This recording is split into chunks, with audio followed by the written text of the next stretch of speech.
Video. नमस्कार शेतकरी बंधूंनो, शिवरुद्र फार्मच्या चॅनलवर आपलं सहर्ष स्वागत आहे.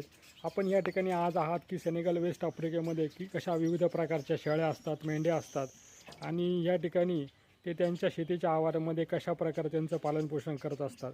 तर तुम्ही बघत असाल की या ठिकाणी मेंढ्यांच्या काही जाती आहेत, शेळ्यांच्या काही जाती आहेत आणि ह्या पद्धतीने या ठिकाणी त्यांचं ते पालनपोषण कशा पद्धतीने करत असतात.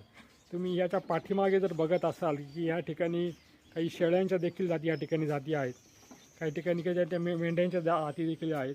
तर अशा पद्धतीने मुळातच यांच्याकडे पाण्याची कमतरता ही फार कमी असते आणि पाणी हे कमी प्रमाणामध्ये असल्यामुळे की कोरड्या चाऱ्यावर ते त्यांच्या शेळी असतील, मेंढी असतील यांचा उदरनिर्वाह करण्याचं काम करत असतात.